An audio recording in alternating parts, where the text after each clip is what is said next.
இன்னைக்கு ஸ்பெஷல் கோரி காசி கறி கோரி ரொட்டி.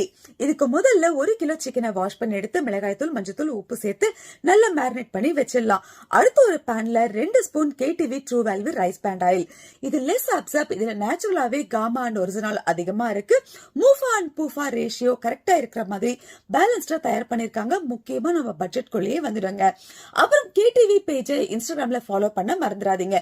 இந்த எண்ணெயை விட்டு தனியா, காஷ்மீரி மிளகாய், வெங்காயம், ஏலக்காய், பட்டை, கிராம்பு, மிளகு, வெந்தயம், சீரகம், புளி, பூண்டு, தேங்காய் இது எல்லாத்தையும் நல்ல பொன்னிறமா வதக்கி மிக்ஸி ஜார்ல சேர்த்து பேஸ்டா அரைச்சு எடுத்துக்கலாம். இப்போ ஒரு பாத்திரம் வச்சு 2 ஸ்பூன் ட்ரூ வேல்யூ விட்டு நம்ம மேரினேட் பண்ண சிக்கனை சேர்த்துட்டு அரைச்ச பேஸ்டையும் இதுலயே போட்டு நல்ல ஒரு கிளறி இப்ப 2ஆம் தேங்காய் பாலை சேர்த்து நல்லா இதுலயே கொதிக்கிட்டோம்.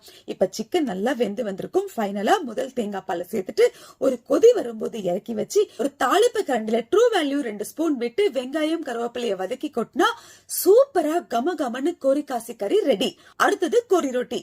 5 மணி நேரம் ஊற வச்ச பச்சரிசியோட 1 கப் ரைஸையும் சேர்த்து நல்லா அரைச்செடுத்து உப்பு சேர்த்து தவால இந்த மாதிரி ஷேப்ல ஊத்தி நல்லா இப்படி கட்டமா வெட்டி எடுத்து இதுல அப்படியே நம்ம கோரி காசி கறியை ஊத்தி சாப்பிட்டா அவ்வளவு டேஸ்டா இருக்குங்க. ட்ரை பண்ணி பாருங்க.